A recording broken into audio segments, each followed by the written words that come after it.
Nutrition in animals, जंतुओं में पोषण। We have learned nutrition in plants in previous video।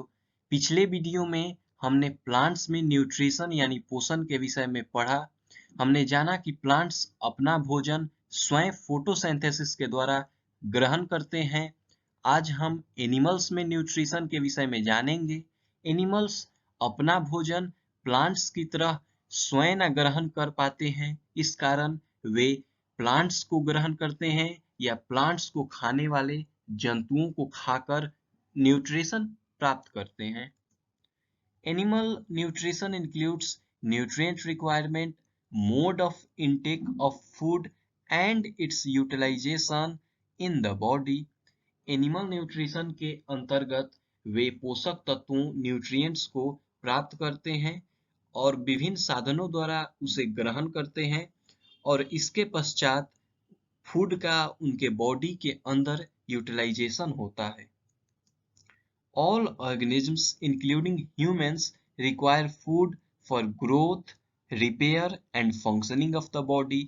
सभी organisms humans को मिला के भोजन को ग्रहण करते हैं, भोजन को लेते हैं, उन्हें भोजन की आवश्यकता होती है ताकि वे अपना ग्रोथ कर सके, अपना रिपेयर बॉडी के डैमेज पार्ट का रिपेयरमेंट कर सकें और उनकी बॉडी अच्छे से फंक्शन कर पाए।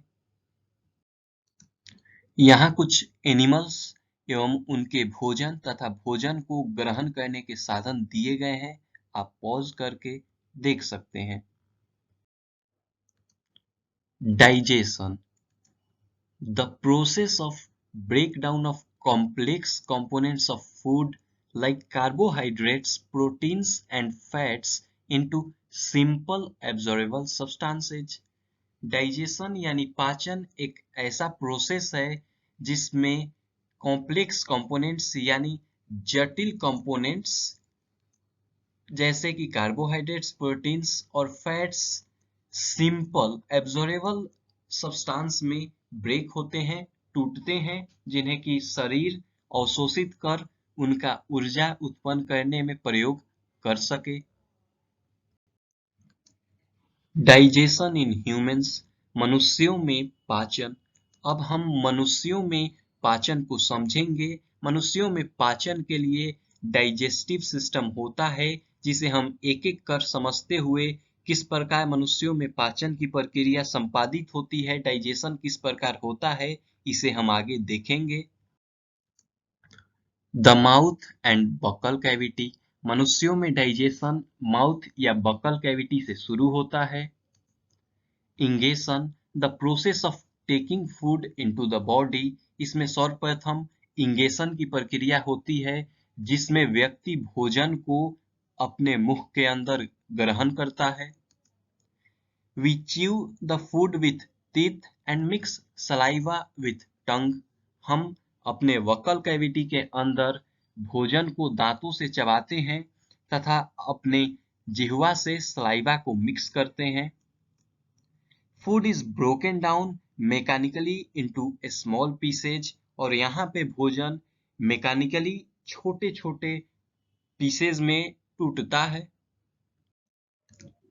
Teeth, each tooth is rooted in a separate socket। हमारे दांत अलग अलग सॉकेट में गड़े हुए रहते हैं। Our teeth vary in appearance and perform different functions। हमारे दांत दिखने में अलग होते हैं एक दूसरे से और उनके अपने अलग अलग फंक्शंस हैं। There are two types of teeth, और मनुष्यों के दांतों के दो प्रकार होते हैं। मिल्क टीथ, पहला मिल्क टीथ है। The first set of teeth grows during infancy and fall off at the age of 6 to 8 years। Milk teeth पहला सेट ऑफ टीथ है जो कि 6 से 8 साल तक रहता है और ये बच्चों में होता है। इसके बाद permanent teeth, the second set of teeth that may last throughout life और fall off during old age. और इस फर्स्ट सेट ऑफ टीथ यानी मिल्क टीथ के बाद परमानेंट टीथ आता है जो कि थ्रू आउट लाइफ पूरे जीवन रह सकता है या कि ओल्ड एज में जाके टूट सकते हैं, झड़ सकते हैं। Type of teeth, function, total number. दांतों के प्रकार, उनके फंक्शन तथा उनकी कुल संख्या। इंसीजर, जिनका काम कटिंग या बाइटिंग यानी काटने के लिए होता है, उनकी कुल संख्या 8 है, 4 अपर जा और 4 लोअर जा।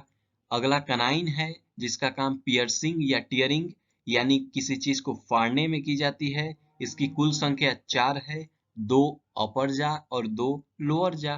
प्री मोलर, इसका काम चिविंग और ग्राइंडिंग यानी चीजों को चबाने में की जाती है। इसकी संख्या 8 है, 4 अपर जा और 4 लोअर जा। लास्ट मोलर है, जिसका भी कार्य चिविंग या ग्राइंडिंग यानी चीजों को चबाने में की जाती है। इसकी संख्या 12 है, 6 अपर जा और 6 लोअर जा। टूथ डिके, दांतों का क्षय। When we do not clean our teeth, many harmful bacteria begin to live and grow. जब हम अपने दांतों को, जैसा आप चित्र में देख रहे हैं, नहीं धोते हैं, तो इन दांतों पे ढेर सारे हार्मफुल हानिकारक बैक्टीरिया रहने लगते हैं और अपनी संख्या भी बढ़ाने लगते हैं। These bacteria break down the sugars from leftover food and release acids. और ये बैक्टीरिया जो कि इन दांतों पे रहने लगते हैं, वे भोजन से बचे शुगर को तोड़कर एसिड में बदल देते हैं। This acid gradually damage the teeth. और ये एसिड धीरे धीरे लगातार दांतों को डैमेज करने लगता है। This gradual damage of teeth is called tooth decay. और यही दांतों का लगातार डैमेज होना टूथ डिके यानी दांतों का क्षय कहलाता है। टंग, it is a fleshy muscular organ attached at the back to the floor of the buccal cavity. टंग यानी जिह्वा एक फ्लेसी मस्कुलर ऑर्गन है जो कि अपने बैक साइड से बकल कैविटी के फ्लोर से अटैच्ड होता है, जैसा आप चित्र में देख पा रहे होंगे। It is free at the front end can be moved in all directions. और ये आगे की तरफ से फ्री होता है। इस साइड से, जैसा आप चित्र में देख पा रहे हैं, ये बक्कल कैविटी से अटैच्ड होता है, लेकिन आगे की तरफ से यह फ्री होता है तथा ऑल डायरेक्शंस में मूव कर सकता है। It is use for talking, mixing saliva and swallowing food. इस जिह्वा यानी टंग का उपयोग बात करने के लिए, सलाइवा को मिक्स करने के लिए तथा भोजन को स्वेलो करने के लिए यानी निगलने के लिए होता है। इसके अलावा इस टंग पे ढेर सारे टेस्ट बड्स पाए जाते हैं जो कि टंग के अलग अलग हिस्सों में अलग अलग टेस्ट को डिटेक्ट करते हैं। इसके नीचे के हिस्सों में स्वीट टेस्ट यानी मीठा स्वाद डिटेक्ट होता है। इसके ऊपर के दोनों तरफ साल्टी यानी नमकीन टेस्ट डिटेक्ट होता है। इसके ऊपर सावर यानी कि खट्टा टेस्ट डिटेक्ट होता है और इसके बैक साइड के तरफ ऊपर की तरफ बीटर यानी कि तीखा टेस्ट डिटेक्ट हो पाता है।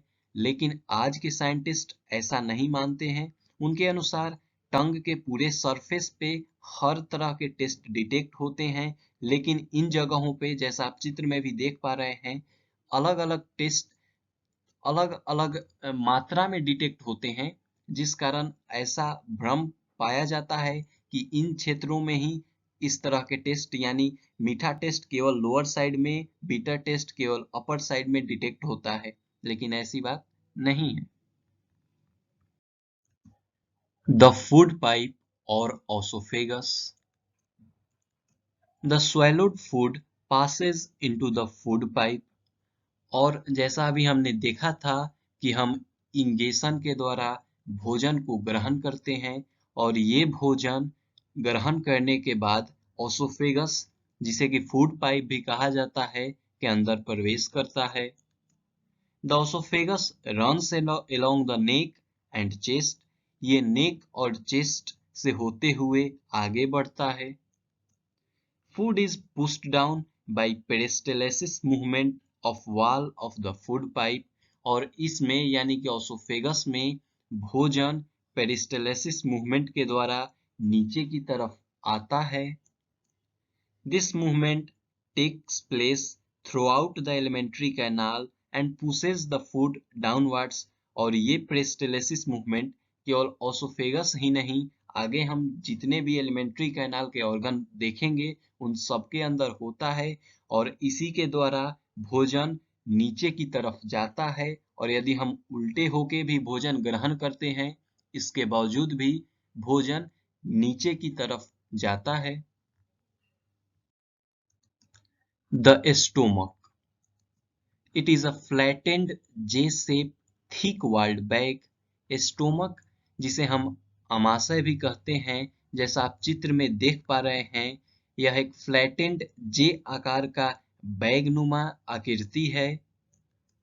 It is widest part of the alimentary canal, और यह एलिमेंट्री कैनाल का सबसे वाइडेस्ट, सबसे चौड़ा हिस्सा है।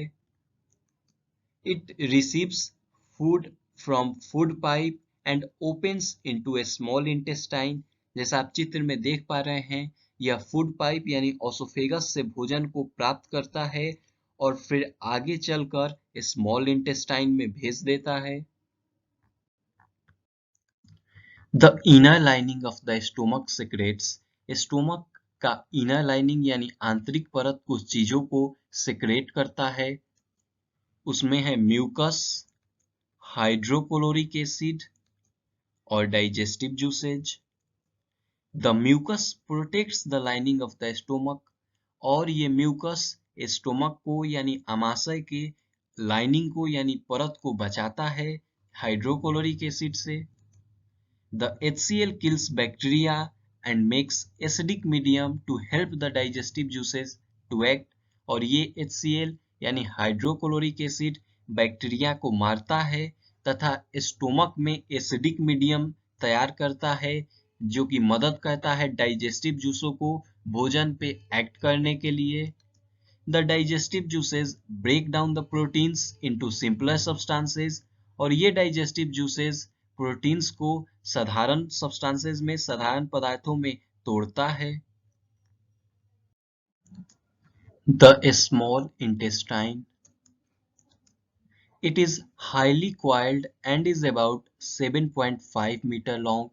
स्मॉल इंटेस्टाइन, जिसे आप चित्र में देख पा रहे हैं, यह हाईली क्वाइल्ड और 7.5 मीटर लंबा ऑर्गन है।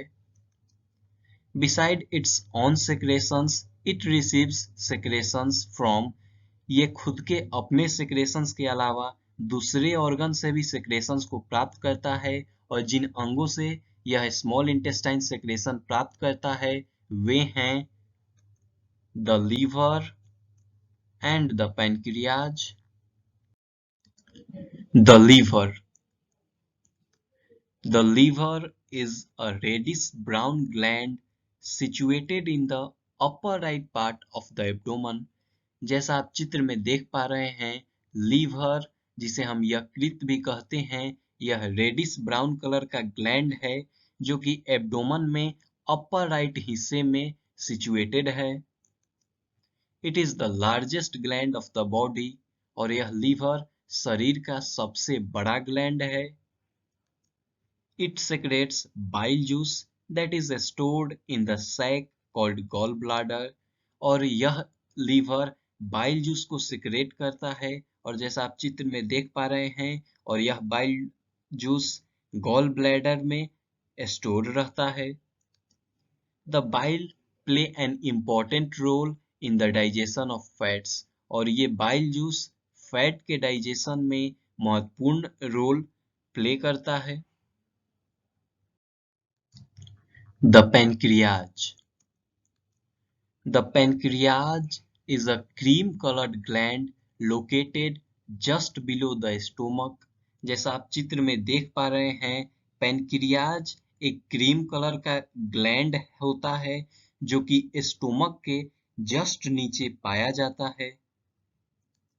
The pancreatic juices act on carbohydrates, fats and proteins to change them into simpler forms।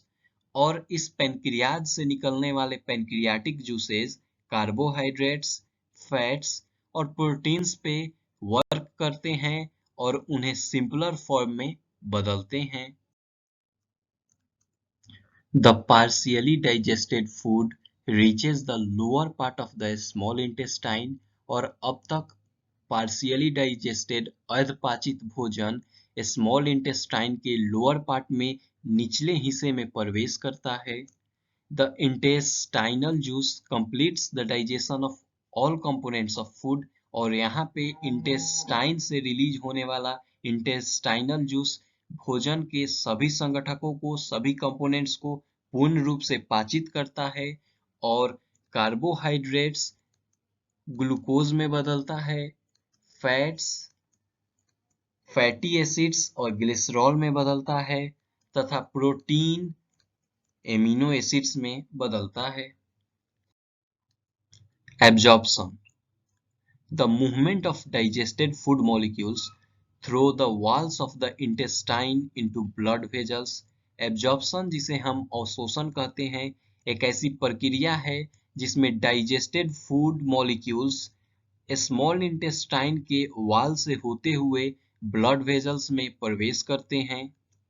The inner walls of the small intestine have thousands of finger-like outgrowths called villi और small intestine के inner walls में यानी भीतरी परत में ढेर सारे हजारों की संख्या में फिंगर लाइक आउटग्रोथ्स होते हैं जिन्हें हम विलाई कहते हैं। इसे आप चित्र में देख सकेंगे। The villi increases the surface area for absorption of the digested food और ये विलाई जिसे आप चित्र में देख रहे हैं ये एब्जॉर्प्शन के लिए अवशोषण के लिए सरफेस एरिया को बढ़ाता है। Assimilation: the process of transportation of absorbed substances via blood vessels to the different organs of the body to build complex substances for growth and development। Assimilation ऐसी प्रक्रिया है जिसमें एब्जॉर्ब्ड सब्सटेंसेस का transportation blood vessels के द्वारा body के different organs में होता है जहां जाके कॉम्प्लेक्स सब्सटेंसेस बनते हैं और जिनका उपयोग ग्रोथ और डेवलपमेंट यानी विकास और वृद्धि के लिए होता है। In the cells, glucose breaks down with the help of oxygen into carbon dioxide and water and the energy is released और सेल्स के अंदर ग्लूकोज का ब्रेकडाउन होता है ऑक्सीजन की मदद से या ऑक्सीजन की उपस्थिति में कार्बन डाइऑक्साइड और वाटर में और इसके साथ साथ एनर्जी यानी ऊर्जा भी रिलीज्ड होती है। The undigested and unabsorbed food enters into large intestine और यहाँ से undigested अपाचित एवं अवशोषित यानी unabsorbed food large intestine में इंटर करते हैं। The large intestine.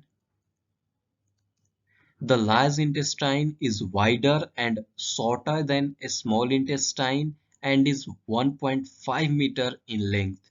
जैसा आप चित्र में देख रहे हैं लार्ज इंटेस्टाइन स्मॉल इंटेस्टाइन से चौड़ा लेकिन छोटा अंग है जिसकी कुल लंबाई 1.5 मीटर है। It absorbs water and some salts from the undigested food material और यह लार्ज इंटेस्टाइन अनडाइजेस्टेड अपाचित फूड मटेरियल से वाटर और साल्ट को ऑब्जर्व करता है। The remaining waste passes into the rectum and remains there as semi-solid feces और यहाँ से भोजन रेक्टम में प्रवेश करता है और वहाँ पे यह सेमी सॉलिड अपशिष्ट पदार्थ के रूप में रहता है।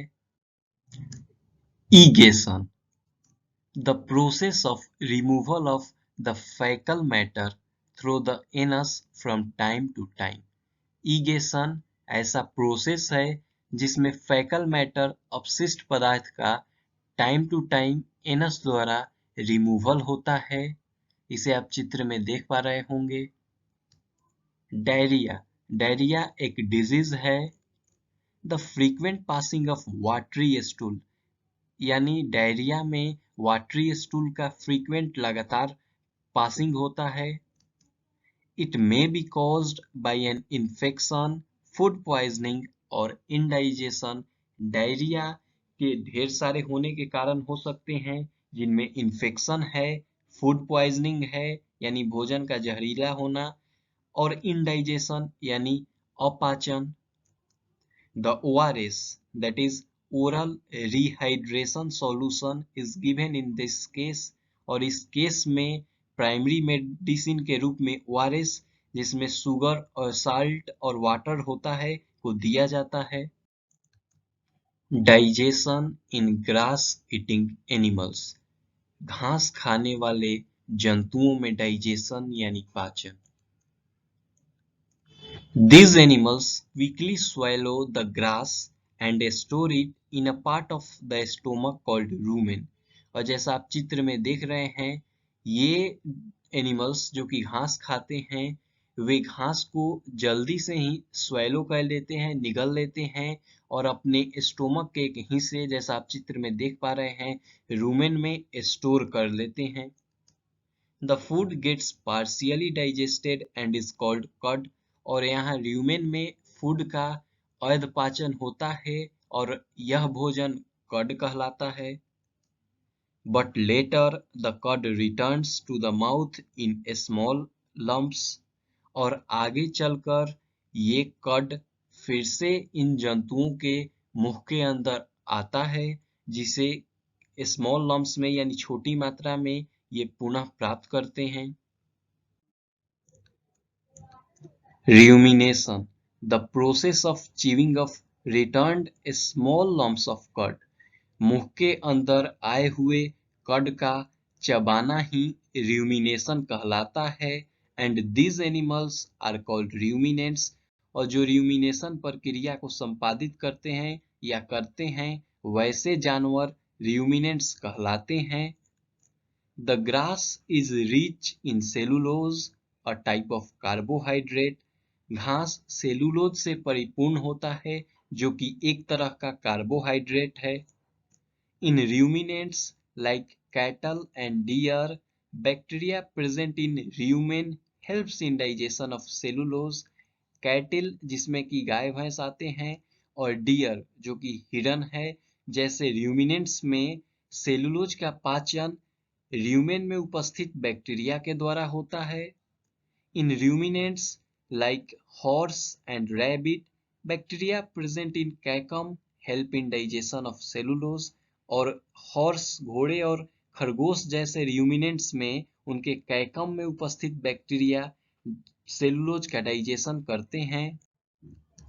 Feeding and digestion in amoeba, amoeba में पाचन एवं उसका भोजन ग्रहण करना। Amoeba is a microscopic single-celled organism found in pond cell। Amoeba जिसे आप चित्र में देख पा रहे हैं, एक कोशिकीय जीव है जो कि पॉन्ड वाटर यानी तालाब के जल में पाया जाता है। It constantly changes its shape and position। Amoeba लगातार अपना शेप एवं अपनी पोजीशन को बदलते रहता है। It pushes out one or more finger-like projections called pseudopodia or false feet for movement and capture of food। Amoeba लगातार एक या एक से अधिक फिंगर-लाइक प्रोजेक्शंस को, जिसे कि स्यूडोपोडिया या फाल्स फीट कहा जाता है, को बाहर निकालता है और इसके द्वारा यह मूवमेंट करता है, गति करता है या फिर अपने लिए भोजन को कैप्चर करता है। When it senses food, it pushes out pseudopodia around the food and the food trapped in a food vacuole। जब भी अमीबा को फूड का यानी भोजन का सेंस होता है, अनुभव होता है, तो यह सीडोपोडिया जिसे कि फाल्स फीट कहते हैं को बाहर निकालता है तथा भोजन को चारों तरफ से घेर लेता है और फिर उस भोजन को अपने फूड वैक्यूल के अंदर ट्रैप्ड कर लेता है, बंद कर लेता है।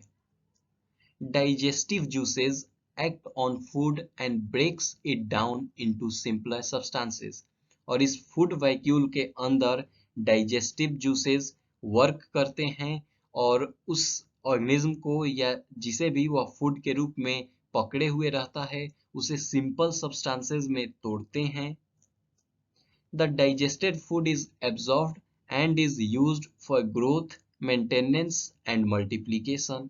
और यह पाचित भोजन अवशोषित हो जाता है और इसका उपयोग अमीबा ग्रोथ के लिए, वृद्धि के लिए, अपने मेंटेनेंस के लिए तथा अपने नंबर में मल्टीप्लिकेशन के लिए यानी अपनी संख्या बढ़ाने के लिए करता है।